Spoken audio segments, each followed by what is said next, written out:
de Dieu qui vient de très loin, qui vient de très très loin, qui vient de Canada. Et nous appelons le bishop Némi Kabeya.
C'est tout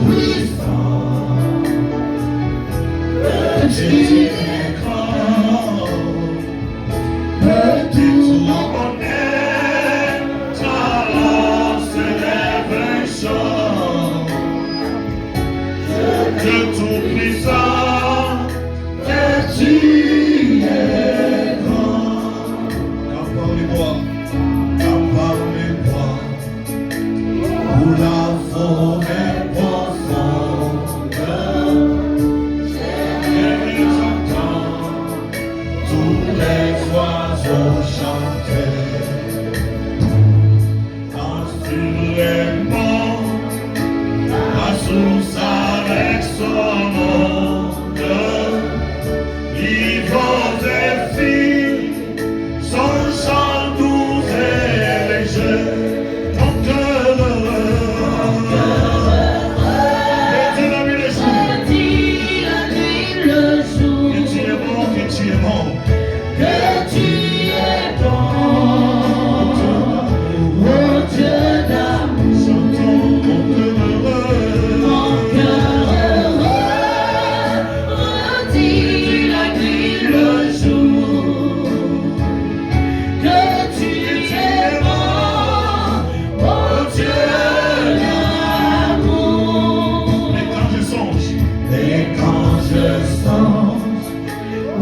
Sublime mystère, un Dieu si grand a pu penser à moi. Mon frère pécheur et que son fils est devenu mon frère et que je suis héritier du monde.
Croyons à ce que Christ a dit quand tu seras venu. Tu prendras tout ce qui est à lui et tu glorifieras son Seigneur. Merci parce que ce soir tu nous feras du bien. Dans le nom de Jésus, nous avons prié. Avec action de grâce et ensemble nous te disons Amen. On acclame le Seigneur très fort. Que nous sommes debout, nous prenons la Bible dans le livre des 2 Rois, chapitre 2. Deuxième livre de Rois, au chapitre 2, 9e et 10e verset. 2 Rois, chapitre 2. Deuxième livre de Rois, au chapitre 2. Nous t'attendons le verset 9 au verset 10. Nous sommes debout, s'il vous plaît.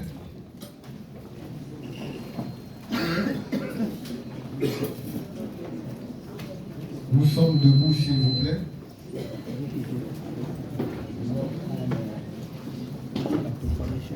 Je lis la parole de Dieu dans 2 Rois 2, le verset 9 et 10. Je lis au nom de Jésus-Christ. Amen. Lorsqu'ils eurent passé, Élie dit à Élisée, « Demande ce que tu veux que je fasse pour toi avant que je ne sois enlevé d'avec toi. » Élisée répondit, « Qu'y a-t-il sur moi, je te prie?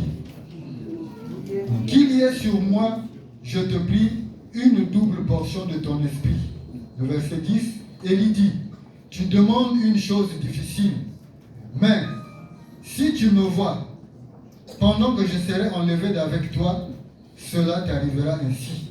Sinon, cela n'arrivera pas. Parole de l'Éternel. On acclame très fort, veuillez vous asseoir. Nous rendons gloire à Dieu cet après-midi, en ce jour mémorable où l'Église de Christ était née. Nous disons merci à Dieu, car l'Église a commencé le jour de la Pentecôte. Et nous bénissons, c'était le jour de la fête des moissons. Ma petite prédication de cet après-midi, je l'ai intitulée une double portion de ton esprit. Amen. Qu'il y ait sur moi une double portion de ton esprit. Qu'est-ce qui a motivé Élisée à dire à Élie qu'il y ait sur moi une double quoi? Portion de ton esprit. C'est par rapport à ce que Élisée avait vu Dieu faire par Élie. Alléluia. Et l'histoire commence. Un jour, la Bible déclare, Élie était fatigué. Il commençait à fuir, même les Jézabel, même les prophètes de Baal. Il est allé devant la face de Dieu, il a commencé à réclamer à Dieu, Seigneur, non, s'il vous plaît, je ne suis resté que seul. Dieu dit à Élie, non, tu n'es pas seul. Il y en a encore d'autres prophètes qui sont là, qui n'ont jamais fléchi leurs genoux devant Baal, ni devant Jézabel. Et la demande d'Élie était si forte, ça poussait à Dieu de lui dire, va sur le chemin, tu vas rencontrer 3 personnes.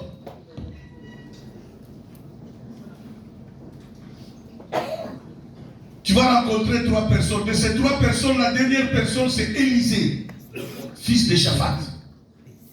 Et tu vas le oindre à ta place comme prophète.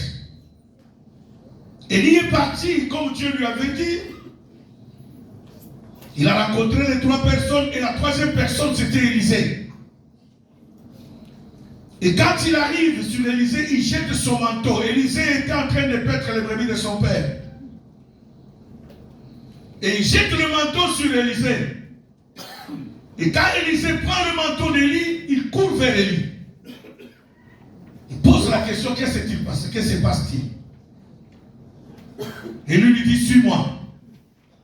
Et Élisée dit à Élie, laisse-moi aller dire au revoir à la maison de mon père. Élisée est parti, il a organisé un banquet auquel il a invité tout le village.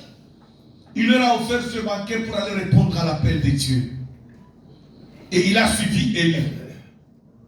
Bien aimé, en suivant Élie, Élisée a découvert une autre personne. Il n'a pas reconnu le Élie qu'il a suivi. C'est ainsi que ce soir, je suis venu dire à quelqu'un, pour qu'il y ait double portion sur toi de l'Esprit de Dieu, il y a 3 choses que tu dois faire.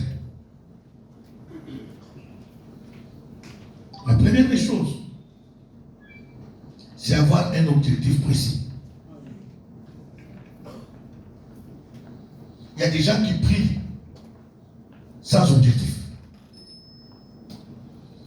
Il y a des gens qui voyagent sans objectif. Il y a des gens qui sortent, qui font des démarches, qui font de n'importe quoi. Sans quoi? Comme les Guinois le disent,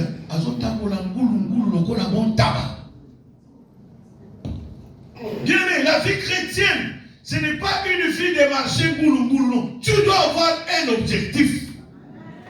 Même ce que tu demandes de la part de Dieu, tu dois avoir quoi? Un objectif. Élisée avait vu Dieu utiliser Élie. Élisée a dit, quand Élie lui pose la question, que veux-tu que je fasse de toi avant que je sois enlevé de toi? Demande-moi tout ce que tu voudras. Élisée dit à Élie, ce que j'ai vu Dieu faire en toi là, j'aimerais le voir combien de fois? Bien aimé, je suis venu dire à quelqu'un ce soir, Même dans la marche avec Dieu, tu dois avoir un objectif.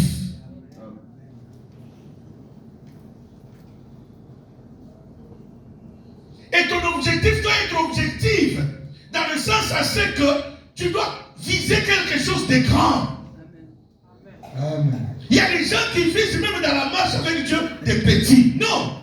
Vise quelque chose de quoi? De grand. Amen. Parce que le Dieu que nous prions, c'est un grand Dieu. Amen. Et sa volonté est que nous, ses enfants, nous devenons des grands. Amen. Un père respectueux, c'est celui qui voit son fils aller au-delà de ce qu'il lui a fait. Amen. Même dans les études, même dans le travail, même dans le social, ton enfant doit te dépasser. C'est ça la fierté d'un père. Mais un père qui cherche à tuer son enfant parce que son enfant est allé au-delà de lui, ça c'est un sorcier. C'est comme ça, Élie a répondu à Élisée, qui était son fils spirituellement. Il a dit, petit, moi, tu demandes quelque chose de grand. Mais toutefois, si tu me vois en train de partir, dis mais quand on a un objectif, on est prêt à payer le prix. On est prêt à quoi? Allez. Et laisse-moi nous le dire, bien aimé, il n'y a aucun objectif qui atteindra sans le paiement du prix. Ok? Même sur le plan spirituel, tu veux devenir grand, tu es appelé à payer quoi? Un prix. Tu veux que ton mariage soit glorieux, tu es appelé à payer quoi? Un prix. Tu veux que ton business avance, tu es appelé à payer quoi? Un prix. Même dans le ministère bien-aimé, personne ne lisait la Bible, même depuis la Bible, lisez la Bible, même dans aujourd'hui, là, suivez tout le monde que Dieu a élevé, ils ont payé un prix. Si tu ne payes pas de prix, tu n'auras rien. C'est comme ça qu'Élie a dit à Élisée, veux-tu une double portion d'onction? D'accord.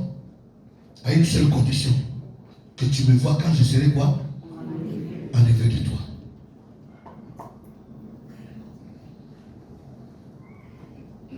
Qu'est-ce qui t'a amené ici? Qu'est-ce qui t'a amené au combat?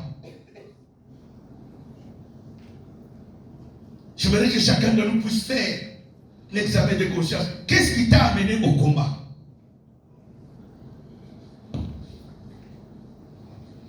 As-tu atteint ce que tu cherchais? Ou bien tu es dans la distraction? Vous savez pourquoi Élisée avait demandé double portion à Élie? D'abord, laisse-moi vous dire la vérité. Élisée ne vient pas d'une famille pauvre. Il vient d'une famille quoi? Riche. Chez son père, il ne dormait jamais par terre. Son père était le riche de la contrée. Parce que son père était un grand éleveur des vaches et des bœufs.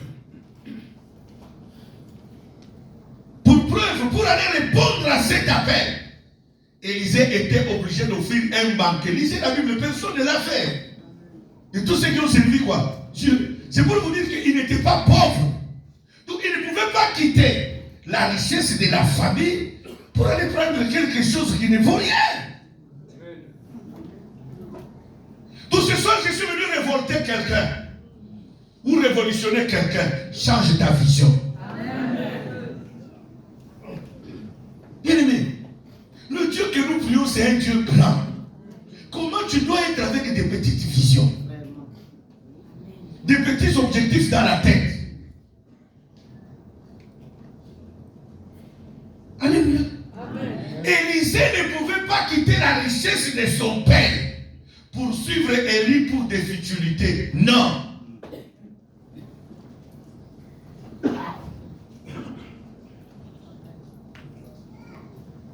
Tu ne dois pas quitter ton église pour t'engager au combat pour être la risée des autres. Non. Tu dois chercher des grandes choses. Amen. Alléluia. Amen. Tu dois chercher quoi? Tu ne dois pas quitter. J'ai béni le Seigneur pour le témoignage de notre frère qui a témoigné tout à l'heure. Il y a quelque chose qui m'a tiqué, c'est quoi? Il a dit ceci. C'est qu'il avait perdu par le colonel qui était venu piller chez lui. Quand il est arrivé à Pointe-Noire, les choses, ce qu'il a aujourd'hui, c'est plus que ce qu'on a quoi? Dans ta tête, dis-le, le Saint-Esprit que tu vas recevoir ce soir, j'aimerais qu'il change ta façon de voir les choses.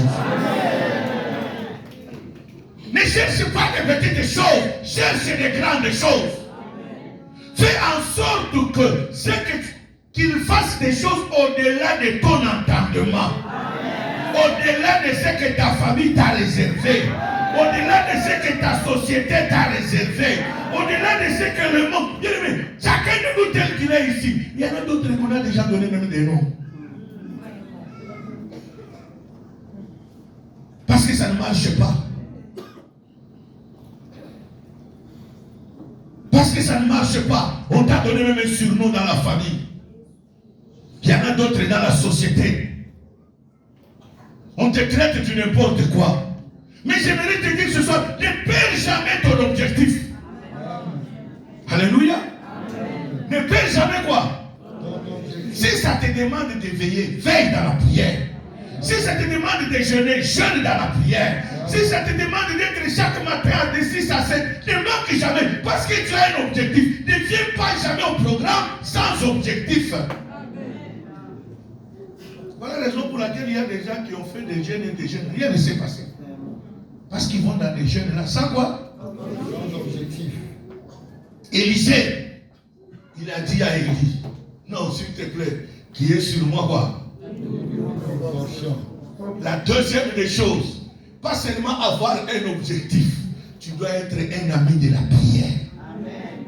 Bien aimé, la double portion, tu ne la recevras jamais que dans la vie de quoi? De prière.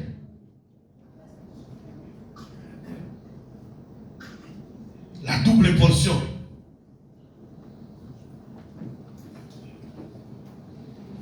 Élisée a vu Élie prier.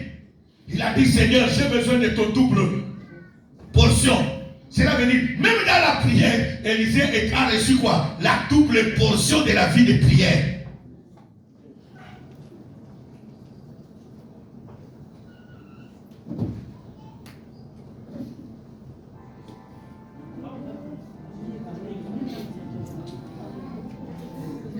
Alléluia. Nous avons déjà dit, s'il vous plaît, quand vous entrez dans la maison de Dieu, éteignez quoi? Est-ce qu'on peut éteindre nos téléphones? Tout le monde prend son téléphone et il éteint ça. C'est irrespectueux devant Dieu. Ça doit être automatique. On ne doit pas commencer à répéter ça chaque jour. Ou tu le mets en mode avion ou tu l'éteins carrément.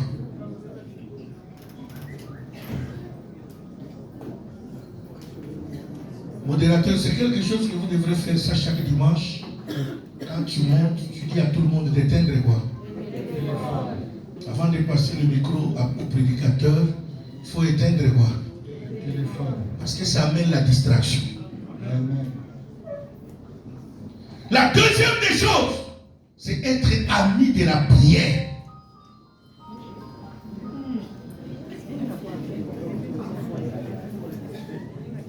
Suivez-moi ici. La troisième des choses, c'est avoir la foi qui déplace les montagnes. Amen. Élisée, pas seulement il était un homme de prière. Le fait de suivre Élie, Élisée a reçu aussi la double portion de la foi.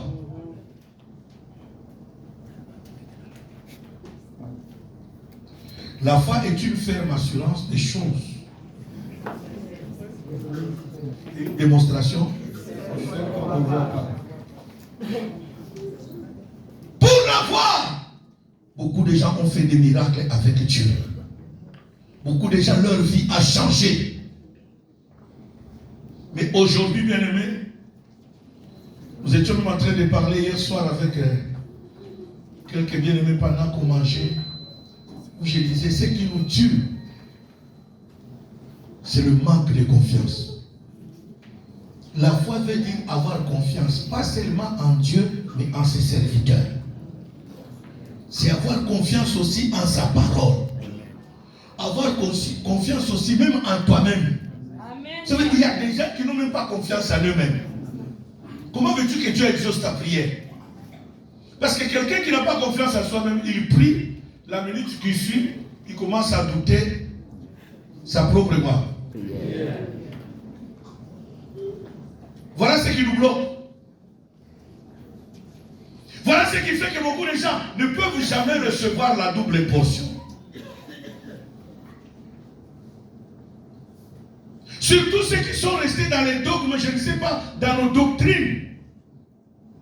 Or, la doctrine, c'est la loi des hommes. Il est vrai que chaque église a sa doctrine. Ou que nous pouvons même appeler plus loin que la méthodologie de travail.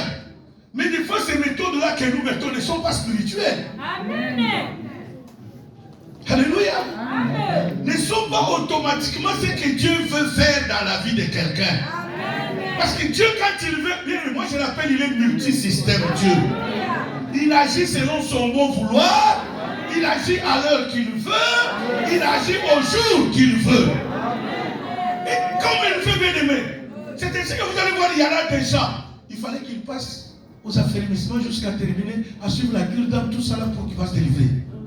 Mais il y a d'autres délivrances, bien aimées. Tu n'as même pas besoin d'aller jeûner encore. Il y a d'autres délivrances, Dieu va te délivrer sans jeûne. Il y a d'autres délivrances, Dieu va te délivrer seulement. Va seulement. Pour ta présence à la prière, c'est la délivrance même. Il t'amène le plus fort. Dieu agit comme il veut, comme il entend. C'est comme ça que quand Élisée partait avec Élie, j'ai aimé beaucoup le comportement d'Élisée. La Bible dit, ils arrivent avec Élisée la première fois. Élie arrive avec Élisée à Bethel. Il dit, Dieu m'appelle à Jéricho. Reste ici. Élisée a dit à Élie, ton Dieu est quoi? Est vivant. Et ton âme est quoi? Qui encore qui a laissé son téléphone sonner? C'est maman ça.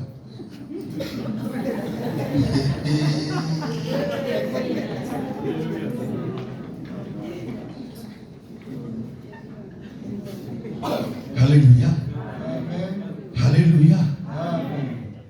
Élie dit à Élisée, reste ici. Élisée dit, ton âme est vivante, ton Dieu est quoi? Je ne te laisserai pas.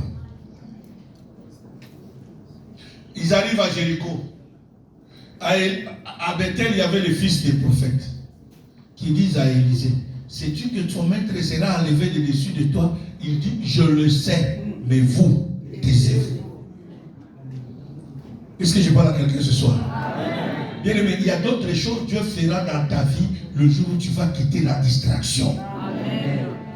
Mais il y a des gens qui sont dans la distraction parce qu'ils ont quitté le monde de venir au ministère. Au lieu de chercher Dieu, et ils créent des relations.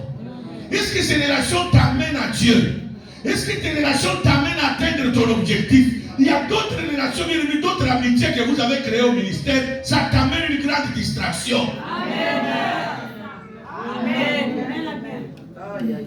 Élisée a dit aux fils des prophètes, vous restez là où vous êtes. Vous connaissez beaucoup là, vous les fils des prophètes.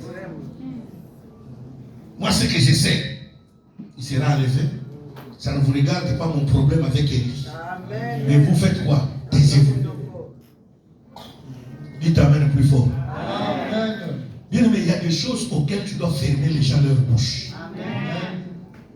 Parce qu'il y a des champions ici, bien aimés. Leur mission c'était bloquer pour que toi tu n'atteignes pas ton objectif. Amen. Ils vont venir avec des critiques. Ils vont venir avec des murmures. Et toi tu entres dans cela. Toi tu ne sais pas que lui là, il ne quittera jamais le ministère. Amen. Lui, il n'a jamais aimé tout ce qui s'est fait. Lui, il est champion à ne jamais aimer quelque chose. Il est champion en murmure. Il est champion, on dit que non, il ne sait pas organiser. Mais quand vous lui donnez, il ne saura même pas organiser lui-même. C'est comme ça qu'Élisée a dit à Bethel, taisez-vous. Mon problème avec Élie ne vous regarde pas. Moi, je ne peux pas quitter les brebis de mon père pour suivre Élie et ne rien recevoir. Ils quittent Bethel, ils arrivent à Jéricho. Ils trouvent encore les fils de quoi? Des prophètes. Qui répètent les mêmes paroles que ceux de Bethel. Sais-tu que ton Seigneur sera levé de dessus de toi aujourd'hui? Alléluia. Mais il n'y a pas de prophète en Nengewana Magasi. Oui, ça va dans mon frère, il y a des ambassades. La vivre paix encore. Dites amen le plus fort. Bien aimé, n'entrez pas dans la distraction, toujours. Non. Que ta vie guérisse. Élisée a dit, taisez-vous. Et il a avancé avec Élie vers Jourdain. Ils arrivent à Jourdain. La Bible dit, Élie a frappé la mer. Et le Jourdain s'est séparé en deux. C'est pour la première fois qu'Élisée a traversé la mer à pied. Il n'a jamais fait. C'est ce qui a motivé Élisée à dire à Élie, ah, tato yazo kabola mai. Alléluia. Tato yazo sari. Tato yo abumisi ba prophète yaba. Akitisi moto na lolo. Ekiti na se non. Moi j'ai besoin de deux. Amen. De double portion. Amen. Il dit j'ai besoin de double quoi? Portion. C'est comme ça que quand Élie lui pose la question, que veux-tu que je fasse? Pourquoi? Le problème, pourquoi c'est quoi? Élisée croyait dans le Dieu d'Élie. Dites amen le plus fort. Élisée avait confiance dans Élie. Parce qu'il a vu Élie marcher avec Dieu. Il a vu Élie faire de grandes choses. La raison pour laquelle il disait non, j'ai besoin de double portion. Ce soir, cela est possible si tu arrêtes la distraction. Amen. Si tu arrêtes à regarder celui qui est à gauche ou à droite. Amen. Comment ça va se passer? Ce n'est pas toi, c'est Dieu.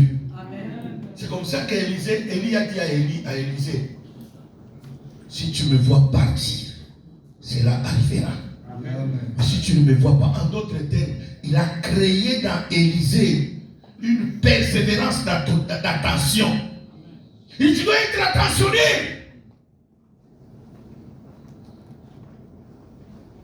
Ce que tu cherches là, tu dois être quoi? Attentionné. Que rien ne t'aveugle. Sois attentionné à ce que tu cherches. Lisez-moi, nous allons clôturer parce que je sens que Dieu veut faire quelque chose dans la vie de quelqu'un. Acte 2, versets 1 à 4. Je veux clôturer par là.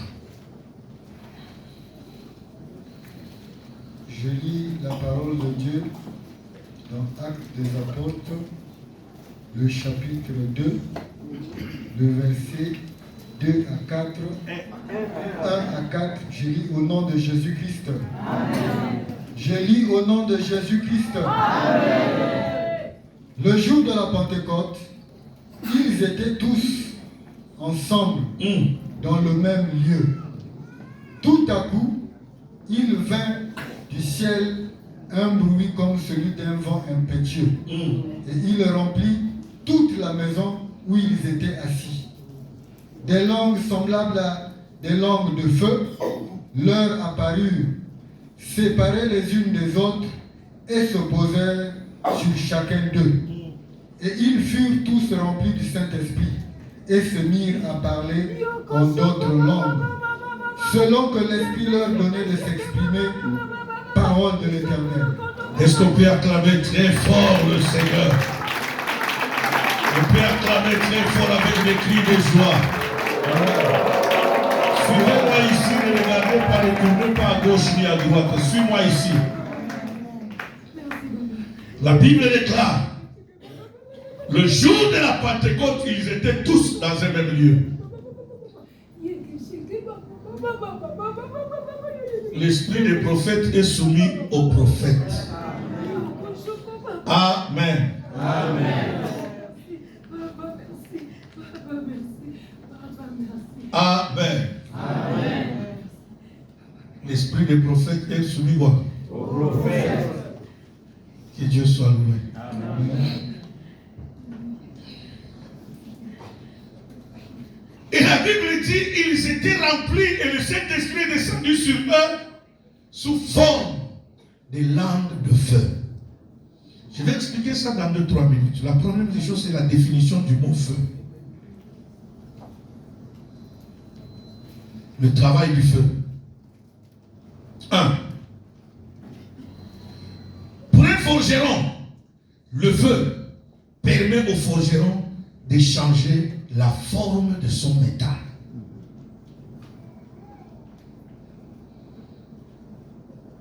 Est-ce que quelqu'un me suit tout à l'heure? Suivez-moi, je vais être très bref, je continue par là. Parce que je sens quelque chose ce soir. Amen. Le feu permet au forgeron de changer la forme de son métal. Le feu permet au laboureur, après avoir acheté un champ et coupé toutes les arbres ainsi que les herbes, le feu permet au laboureur de préparer son champ. Le premier travail que le feu fait dans le champ du laboureur ou du cultivateur, c'est quoi? Il brûle tout. Pas seulement il brûle tout, mais il rend la terre quoi? Fertile. C'est ainsi que vous allez comprendre que le champ sur lequel le feu est passé, ce champ-là, on n'a même pas besoin d'engrais chimiques. Dites amen le plus fort. Amen. On n'a pas besoin de quoi? D'engrais chimiques. Parce que quand on jette les graines là-dedans, ça va pousser facilement. Et les feuilles seront vertes, vitaminées, même si c'est les légumes. Tu vas aimer ces légumes-là parce qu'elles ne sont pas le fruit des engrais chimiques. C'est naturel parce que le feu a donné la fertilité à la terre. Amen.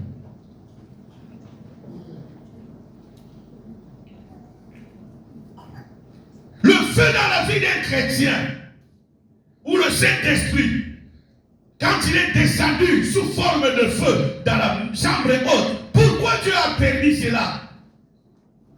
Pas seulement Dieu voulait que tous les comportements, tous les déchets qui étaient dans le corps de l'homme soient quoi? Consumés. Et que celui-ci devienne une terre quoi? Fertile. Bien, mais quand tu es une terre fertile, tu n'as pas besoin de prière. Il suffit seulement qu'un homme de Dieu dise que ma fille, tu es bénie. Tu vis cela. Amen. C'est la vérité. Tu vis cela. On n'a pas besoin. Oh, non, non, non, non, non, non, on ne criera pas. Parce que ton corps est devenu fertile comme la terre. Qui a reçu la fête. Le feu détruit tout ce qui bloque la croissance de la bénédiction de la parole de Dieu dans ta vie. Voilà pourquoi ce soir, tu dois aimer que le feu descende sur toi doublement. Amen. Parce que si le feu passe dans ta vie, il y a d'autres. Lisez la Bible. Lisez la Bible. J'ai toujours aimé. Dieu m'a fait grâce d'être un analyste des circonstances, des situations. Même quand j'étudie la Bible, j'arrive à. Quand Dieu m'ouvre les yeux sur quelqu'un, j'arrive à entrer en profondeur pour étudier la personne, le personnage biblique, chercher à comprendre le pour et le contre. C'est comme ça le jour où Dieu m'a ouvert les yeux, je suis allé faire l'étude sur Pierre. Qui était Pierre aux côtés de Jésus? Quelle a été la vie de Pierre? Et quand le feu est passé dans la vie de Pierre, qu'est-ce que Pierre est devenu? Pierre avant quoi? Le feu. Et Pierre après quoi? Le feu. Est-ce que quelqu'un me suit ce soir? Amen. Pierre avant le feu, c'est quelqu'un qui était versatile, qui était influençable. On pouvait quoi? L'influencer. Quand le blocage persistait dans sa vie, Pierre était prêt à abandonner même Jésus. Malgré la prophétie de Jésus qui était sur lui, Quand Jésus avait dit sur toi, je bâtirai quoi? Mon église, même les portes de ce jour des morts ne prévaudront point contre elle. Quelques minutes après, Jésus dit à Pierre, je vais à Jérusalem, où on va m'arrêter, on va me tuer. Pierre dit, tu n'iras jamais. Parce que tu viens de me nommer et tu viens de me donner les clés du royaume. C'est que ce que j'ouvrirai sur terre, au ciel sera quoi? Mais comment tu vas aller à Jérusalem? Mourir pendant que moi je ne suis pas encore quoi? Entrer en possession de ce que tu as dit. Jésus regarde Pierre, il dit, arrière de moi quoi?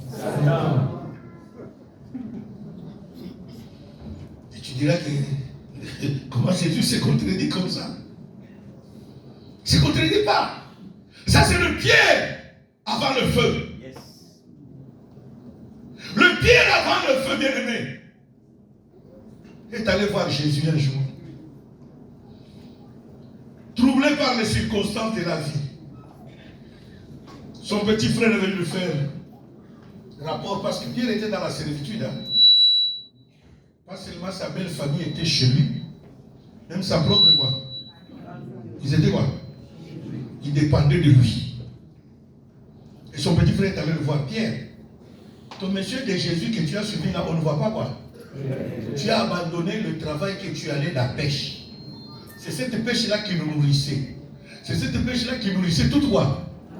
Tu sais que tout le monde, les yeux sont braqués sur qui? Sur toi. Mais toi, depuis que tu as suivi Jésus, est-ce que tu sais que tes enfants, on les a chassés de l'école? Parce que tu n'as pas payé quoi? Pierre, poussé par cette question, il va voir Jésus. Nous qui avons tout quitté, car recevrons-nous quoi? En retour. Jésus, vous qui avez tout quitté, pas seulement vous aurez des familles, mais vous aurez aussi des biens matériels dans ce siècle présent, Amen. Dans le siècle à venir, Amen. Et enfin la vie quoi? Éternelle. Dites Amen plus fort. Amen. Cela a encouragé Pierre à suivre qui? Jésus avait dit, je vais mourir et 3 jours après, je serai quoi? On vient annoncer à Pierre. Bon, maintenant là, c'est le propriétaire qui nous met dehors. Tu vois la pluie qui vient là. Nous sommes quoi? Parce que ça fait pratiquement comme une année, tu n'as pas payé quoi? Pierre dit à d'autres disciples, votre affaire de Jésus là, je ne vois pas quoi? Moi je retourne quoi? Hein? Péché. Il est allé, il a cherché, il a influencé tout le monde. Bien, mais tu as besoin du feu de Dieu dans ta vie. Comme ça, tu ne seras jamais même influencé par les circonstances. Tu comprendras que le combat qui m'arrive, le blocage qui est dans ma vie là, aujourd'hui là, peut-être c'est une leçon, c'est l'école auquel Dieu m'a soumis, hein, parce qu'il veut faire quelque chose de même. Parce qu'il y a d'autres blocages, c'est l'école auquel Dieu te fait passer. D'autres circonstances que tu rencontres dans la vie, c'est quoi? Hein? C'est l'école de Dieu. Tout n'est pas démoniaque. Amen. Tout n'est pas quoi? Il faut faire la part des choses, bien aimées. Dieu te fait passer des fois dans son école. Il te prépare. Il prépare un grand témoignage pour toi parce qu'il veut sauver quelqu'un. Et c'est toi qui es devenu comme sa cobaye.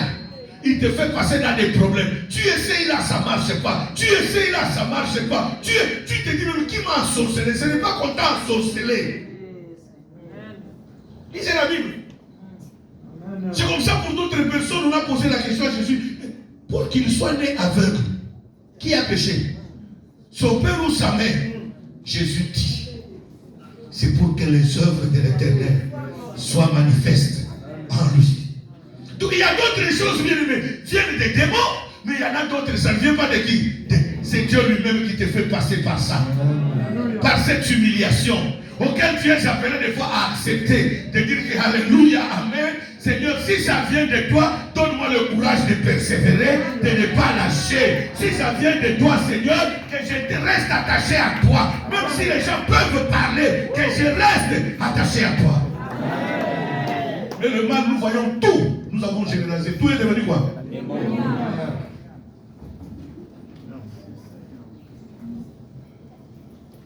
Dieu voulait que le feu passe dans leur vie.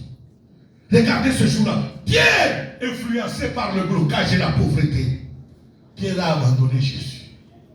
Il est allé à la mer. Le blocage l'a suivi là-bas. Il a cherché le poisson toute la nuit. Il n'a pas eu. Jésus les a apparus. Mais vous savez, quand vous êtes dans la distraction, hein, Pierre a oublié même qu'il était le grand de tous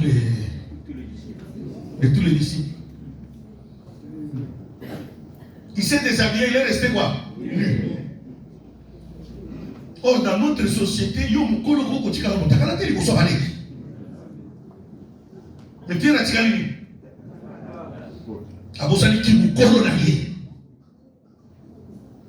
Alléluia.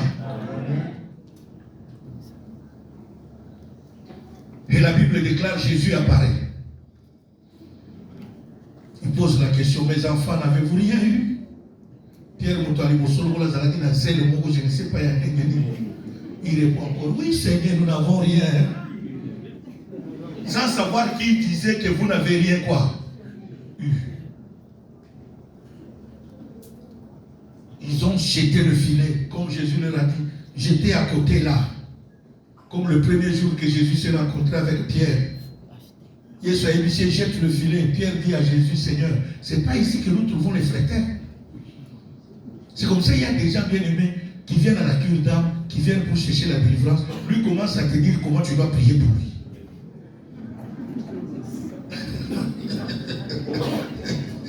Alléluia. Ça sont des choses que moi je ne suis jamais. Mettez des bouts qui sont pas d'ailleurs. Tu es dans des problèmes. Laisse-moi faire ce que le Saint-Esprit me dit de faire sur toi. Et pas toi de me dire non, ma prière il faut ok, on commence à rentrer, papa, quand tu vas dire, aïe, aïe, mets-toi.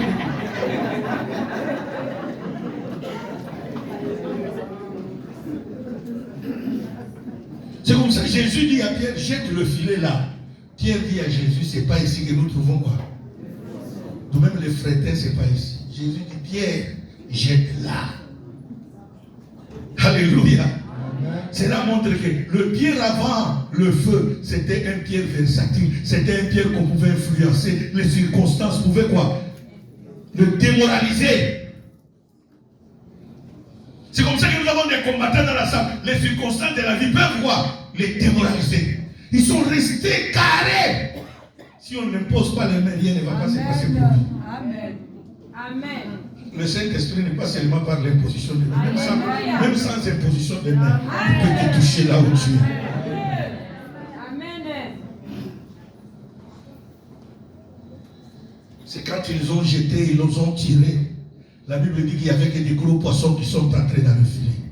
C'est après avoir rempli leur bac de poissons que Jean, qui était le petit frère de tous les disciples, dit à Pierre, il y a Pierre. Est-ce que tu sais celui qui nous a dit de jeter le filet, c'est qui? Hein?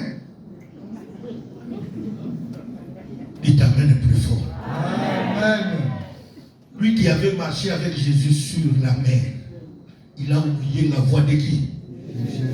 Lui qui avait mangé avec Jésus, lui sur qui Jésus avait prophétisé, qui a prié avec Jésus, qui a même déclaré à Jésus à la montagne de transfiguration, il est beau que nous restions ici. Ce jour-là, Pierre a oublié la voix de qui? L'intonation de la voix de Jésus. C'est Jean qui a commencé à rappeler à Pierre. Mais malgré même les miracles des poissons là, tu ne sais pas qui nous a dit de jeter le filet? Pierre dit, c'est qui? Moi je ne connais pas. Et Jean lui dit, c'est le Seigneur Jésus. C'est là que le voile est quoi? Tombé. Et Pierre a eu honte. Parce qu'il était quoi? Et la Bible dit, il a porté les habits. Et lui et ses habits se sont jetés quoi? Avez-vous des amis pécheurs se jetés dans l'eau avec les habits? Pierre montre les mots. Dites amen plus fort. L'orgueil tue. Regarde comment l'orgueil. Au lieu de reconnaître seulement son honneur, de se mettre à genoux, dit, Maître, pardonne. Quelques minutes qu'on lui a laissé l'église, regarde comment il s'est comporté. Mais le Pierre, après le feu, oh, alléluia. Quand le feu passe dans la vie de quelqu'un, bien aimé, les choses changent. Amen. Même là où l'intelligence était volée, l'intelligence est restaurée au double. Ça a commencé le jour même de la Pentecôte. Quand le feu est passé dans la vie de Pierre, le feu a consumé le manque d'intelligence, le manque de sagesse, le découragement qui était en lui, le blocage qui était en lui, la pauvreté qui était en lui. Bien aimé, l'indécision qui était en Pierre, le feu a quoi? A consumé.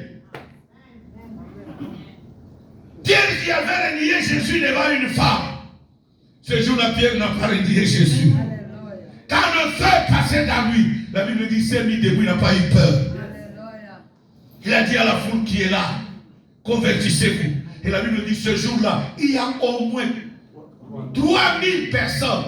On cite seulement les hommes, on n'a pas cité les femmes et les enfants. Pourquoi? Même dans l'assemblée ici, si vous comptez, on a moins de 100 hommes. Mais la majorité sont les femmes. C'est comme ça que dans la Bible, on cite souvent quoi? Les hommes. Il dit que plus de 3000 personnes ont donné leur vie à qui? Parce que Pierre, quand le feu passait dans lui, il n'a plus eu honte de Jésus. Quand le feu passe dans la vie de quelqu'un, le blocage part. La pauvreté part. Le célibat part. L'idiotie part. Parce que le feu de Dieu, le Saint-Esprit, c'est l'esprit de l'intelligence. C'est l'esprit de la sagesse. Quand il passe dans ta vie, aucune maladie ne peut résister. C'est comme ça quand Élisée a reçu la double portion. Première étape, c'était Jourdain. Lisez la Bible. Élie avait fait combien de miracles? 7. Élisée en a fait combien? 14. Élie a fait combien? 7 miracles. Élisée en a fait combien? Pourquoi? Parce qu'il avait demandé quoi? Ce soir, je suis venu dire à quelqu'un, demande à Dieu double portion. Bien aimé, la foi est une ferme assurance des choses et une démonstration. Ce qui a sauvé les disciples, c'est parce qu'ils avaient cru aux paroles de Jésus, qui leur avait dit, restez en place jusqu'à ce que Dieu enverra le Saint-Esprit. Bien aimé, il y a des choses qui sont bloquées dans ta vie parce que le Saint-Esprit n'est pas encore en toi. Ce soir, j'aimerais t'exhorter à désirer le baptême de feu dans ta vie. Que le feu de Dieu passe dans ta vie. Que le Saint-Esprit par le feu passe dans ta vie. Amen. Il y a des choses que tu ne fourniras plus d'efforts. Amen.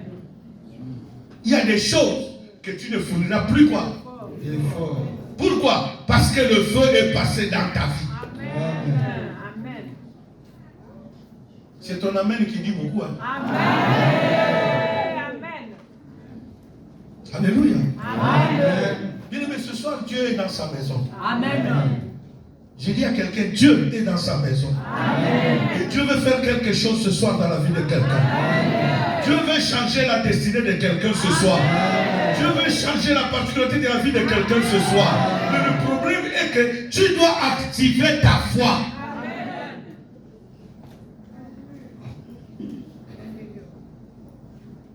J'ai toujours donné ce témoignage parce que c'est quelque chose que j'ai vécu à Pointe-Noire.